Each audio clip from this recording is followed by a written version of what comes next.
परमात्मा का नाम तो सच्चिदानंद है, उसके पास तो कष्ट है ही नहीं, दुख है ही नहीं। एक महात्मा जी जंगल में कुटिया बना के रहते थे। उनका नाम था महर्षि दयानंद सरस्वती, और उन्हीं के बगल में एक दूसरे महात्मा जी कुटिया बना के रहते थे। तो जैसे सुबह हो और सुबह होते ही अगर स्वामी दयानंद सरस्वती का मुख दूसरा वाला महात्मा देख ले तो गाली देना प्रारंभ कर देता था, क्योंकि महर्षि देव दयानंद सरस्वती विद्वान थे, सत्य के प्रचारक थे, धर्म के प्रचारक थे, वेदोद्धारक थे, सत्य बात करते थे।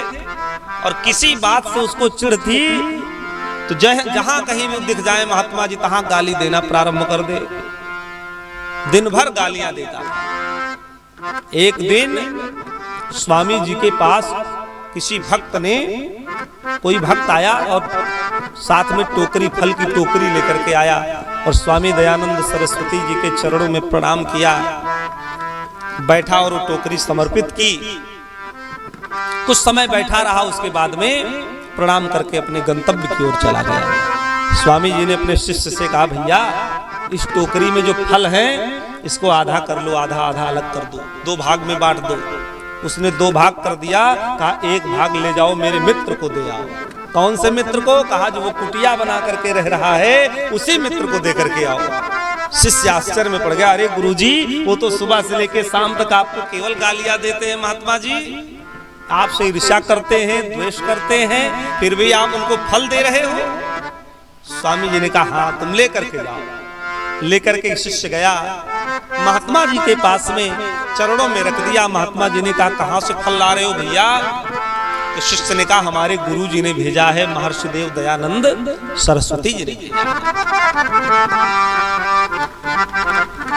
आश्चर्य में पड़ गया, स्वामी जी ने भेजा है? कहा हाँ। अरे कहा मैं तो उनको सुबह से लेकर शाम तक गालियां देता हूं, जहां मिल जाते हैं वहां गाली देता हूं, मैं उनसे ईर्ष्या करता हूं, द्वेष करता हूं, फिर भी उन्होंने मेरे पास फल भेजा है।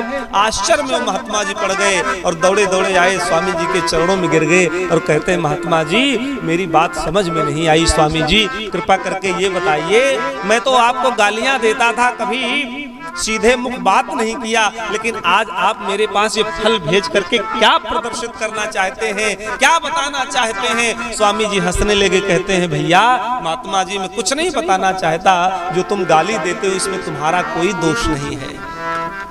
कहा फिर? कहा जिसके पास जो होता है वही देता है, तुम्हारे पास गाली है तो तुम गाली देते हो, और मेरे पास फल आया तो मैं तुमको फल दे रहा हूं। जिसके पास जो होता है वही तो देता है, मेरे पास जो सामग्री थी, जो वस्तु थी, मैंने तुमको समर्पित किया, तुम्हारे पास जो है तुम मुझको देते हो, तुम्हारा क्या दोष है इसमें? उसी दिन से उस महात्मा ने कान पकड़ लिया और सब कुछ बंद करके स्वामी जी का भक्त हो गया। व्यास जी महाराज कहते हैं उसी प्रकार से परमात्मा सच्चिदानंद स्वरूप है, इनके पास सुख है, आनंद है, प्रसन्नता है। इसलिए जो इनसे जुड़ जाता है, जो भगवान से जुड़ जाता है, प्रभु से जुड़ जाता है, वो आनंदित रहता है, प्रसन्न रहता है। बड़े बड़े करोड़पति भी उनको रुपए में आनंद नहीं मिला, भौतिक सामग्री में आनंद नहीं मिला, लेकिन बंधुओं जिस दिन वो सब कुछ छोड़ के भगवान के चरणों में आ गए उस दिन